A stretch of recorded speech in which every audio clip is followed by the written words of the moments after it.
students, welcome back to Bosco Campus Vision. This is the 35th lecture on Business Regulatory Framework. In the last class, we were discussed about the essential elements of a valid contract. There we discussed first 6 essential elements.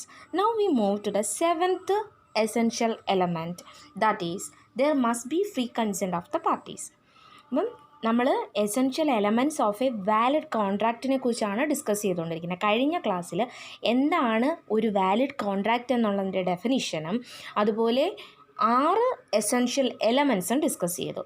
ഇനി നമ്മൾ 7ാമത്തെ പോയിന്റിലേക്ക് പോവുകയാണ്. അതോടൊപ്പം തന്നെ ഈ ഒരു session കൊണ്ട് essential elements 12 നമ്മൾ ഡിസ്കസ് ചെയ്ത് തീർക്കുന്നതാണ്. ഓക്കെ, 7th പോയിന്റ് നോക്കി. There must be free consent of the parties. കോൺട്രാക്റ്റിൽ ഉൾപ്പെടുന്ന പാർട്ടീസിൻ്റെ കൺസെൻറ്റ് ഫ്രീ കൺസെൻറ്റ് ആയിരിക്കണം. The consent of the parties means that the parties must have identity of mind. കോൺട്രാക്റ്റിൽ പറഞ്ഞിരിക്കുന്ന സബ്ജക്റ്റ് മാറ്ററിനെ പറ്റി 2 പാർട്ടീസിനും അണ്ടർസ്റ്റാൻഡിങ് ഉണ്ടായിരിക്കണം. അതായത് ഒരിക്കലും ഒരു മിസ്അണ്ടർസ്റ്റാൻഡിങ് പാടില്ല. കോൺട്രാക്റ്റിൽ ഉൾപ്പെടുന്ന പാർട്ടീസ് സബ്ജക്റ്റ് മാറ്ററിനെ കുറിച്ച് നല്ലൊരു ബോധ്യമായിരിക്കണം. അവർ ഒരേ കാര്യം ഒരേ സെൻസിൽ എടുത്തിരിക്കണം. Section 13 defines consent as 2 or more persons are said to consent when they are agree upon the same thing in the same sense. അപ്പോൾ ഫ്രീ കൺസെൻറ്റ് എന്ന സെക്ഷൻ 13 ഡിഫൈൻ ചെയ്തിരിക്കുന്നത് കോൺട്രാക്റ്റിൽ ഉൾപ്പെടുന്ന parties they agree upon the same thing in the same sense.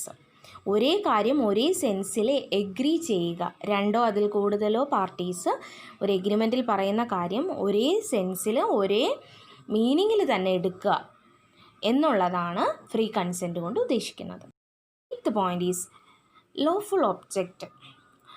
നമുക്കറിയാം, ഒരു കോൺട്രാക്റ്റിൽ ഒരു പ്രത്യേക ഒരു object ഉണ്ടായിരിക്കും. ആ ഒരു ഒബ്ജക്റ്റിന് വേണ്ടിയിട്ടായിരിക്കും ആ ഒരു കോൺട്രാക്റ്റ് ഫോം ചെയ്യുന്നത്. അതായത് ഒബ്ജക്റ്റ് എന്ന് പറഞ്ഞാൽ പർപ്പസ് ഓഫ് ദ കോൺട്രാക്റ്റ് ആണ് ഒബ്ജക്റ്റ് കൊണ്ട് ഉദ്ദേശിക്കുന്നത്. ആ ഒരു ഒബ്ജക്റ്റ് എന്ന് പറയുന്ന ഒരിക്കലും ഒരു എഗ്രിമെൻറ്റിൻ്റെ ഒബ്ജക്റ്റ് എന്ന് പറയുന്ന ഒരിക്കലും ഇല്ലീഗൽ ആകാൻ പാടില്ല, അതുപോലെ ഇമ്മോറൽ ആകാൻ പാടില്ല, പബ്ലിക് പോളിസിക്ക് ഒപ്പോസിറ്റ് ആയിട്ടുള്ളതാകാൻ പാടില്ല, ഫ്രോഡുലൻ്റ് ആകാൻ പാടില്ല, ഒരു വ്യക്തിക്ക് ഇൻജൂറിയസ് ആയിട്ട് വരുന്നതാകാൻ പാടില്ല. അപ്പം കോൺട്രാക്റ്റ് അല്ലെങ്കിൽ എഗ്രിമെൻറ്റിൽ പറയുന്ന object that should be free from, അല്ലെങ്കിൽ നമുക്ക് പറയാം agreement must not be illegal, immoral, opposite to public policy, fraudulent, injurious to a person. 9th point is the agreement must be certain. അതായത് എഗ്രിമെൻറ്റിൽ പറയുന്ന കാര്യങ്ങളെല്ലാം തന്നെ ക്ലിയർ ആയിരിക്കണം. അതുപോലെ മീനിങ് നമുക്ക് അസർട്ടൈൻ ചെയ്യാൻ പറ്റാത്തത് ആകുവാൻ പാടില്ല, ക്ലിയർ ആയിട്ടുള്ളതായിരിക്കണം. Point is the performance must not be impossible. എഗ്രിമെൻറ്റിൽ അല്ലെങ്കിൽ ആ ഒരു കോൺട്രാക്റ്റിൽ പറയുന്ന കാര്യങ്ങൾ നമുക്ക് ചെയ്യുവാൻ അസാധ്യമായിട്ടുള്ളതാകുവാൻ പാടില്ല. അതായത് നമുക്ക് ചെയ്യാൻ സാധ്യമാകുന്നതേ പാടുള്ളൂ.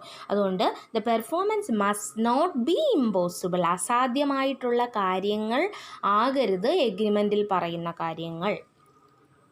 ഇനി എഗ്രിമെൻറ്റിൽ അങ്ങനെ പറയുന്ന കാര്യങ്ങൾ അസാധ്യമായിട്ടാണെന്നുണ്ടെങ്കിൽ അത് നോട്ട് വാലിഡ് ആയിരിക്കും, അതായത് വാലിഡ് ആകുകയില്ല. The terms of the agreements must be also be such that they are capable of performance. എഗ്രിമെൻറ്റിൽ പറയുന്ന കാര്യങ്ങളെല്ലാം തന്നെയും പെർഫോം ചെയ്യാൻ സാധ്യമാകുന്നതായിരിക്കണം. 11th point is legal formalities. Legal formalities എന്ന് പറഞ്ഞാൽ കോൺട്രാക്റ്റ് ഫോം ചെയ്യുന്ന ചിലപ്പോൾ by words spoken or written ആയിരിക്കാം. അപ്പം റിട്ടൺ കോൺട്രാക്റ്റ് ആണെന്നുണ്ടെങ്കിൽ അതിൽ കുറച്ച് കാര്യങ്ങൾ പറയുന്നുണ്ട്, കുറച്ച് ഡോക്യുമെൻറ്റ്സ് അതിൻ്റെ കൂടെ ഉണ്ടായിരിക്കണം. ദാറ്റ് മീൻസ് ചില കോൺട്രാക്റ്റുകൾ സ്റ്റാമ്പ് ചെയ്യേണ്ടുന്നതാണ്, പ്രോപ്പറായിട്ട് സ്റ്റാമ്പ് ചെയ്യേണ്ടതായിട്ടുണ്ട്.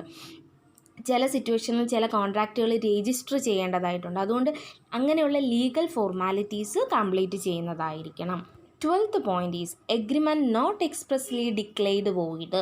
ചില എഗ്രിമെൻറ്റുകൾ നിയമം തന്നെ വോയിഡ് ആണെന്ന് ഡിക്ലെയർ ചെയ്തിട്ടുണ്ട്. അങ്ങനെ നിയമം ഡിക്ലെയർ ചെയ്തിട്ടുള്ള എഗ്രിമെൻറ്റുകളാകുവാൻ പാടില്ല.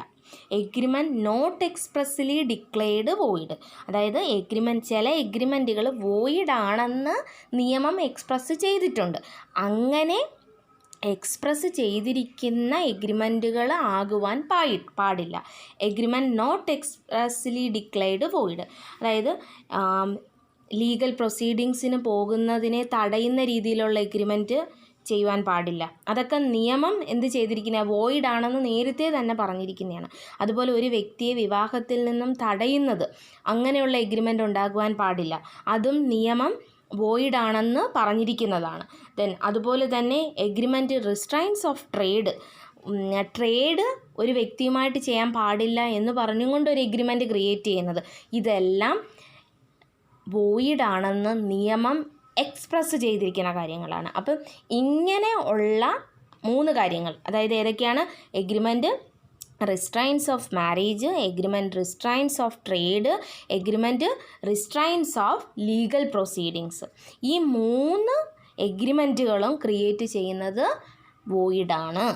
ഓക്കെ, അങ്ങനെ നമ്മൾ essential elements of a valid contract എന്ന് പറയുന്ന ഒരു എസ്സേക്ക് ചോദിക്കുന്ന ഒരു ക്വസ്റ്റ്യനാണിത്. എല്ലാവരും വളരെ ഇമ്പോർട്ടൻസ് കൊടുത്ത് തന്നെ പഠിക്കുക. ഇതിൻ്റെ ഫസ്റ്റ് പാർട്ട് നല്ലതുപോലെ ശ്രദ്ധിച്ച് കേട്ട് പഠിക്കുക. ഇതിൻ്റെ സെക്കൻഡ് പാർട്ട് ഇപ്പോൾ എടുത്തുകൊണ്ടിരിക്കുന്നത്, ഈ പാർട്ടും നല്ലതുപോലെ കണ്ടിന്യൂ ചെയ്ത് പഠിക്കുക. Essential elements of a valid contract എന്ന് ചോദിച്ചാൽ വാലിഡ് കോൺട്രാക്റ്റിൻ്റെ ഡെഫിനിഷൻ പറയണം. പിന്നെ എന്തൊക്കെയാണ് എസെൻഷ്യൽ എലമെൻറ്റ്സ് എന്നുള്ളത് 12 പോയിൻറ്റ്സ് പറഞ്ഞതിന് ശേഷം, എഴുതിയതിന് ശേഷം ഇത് ഓരോ പോയിൻറ്റ്സും എക്സ്പ്ലെയിൻ ചെയ്യുക.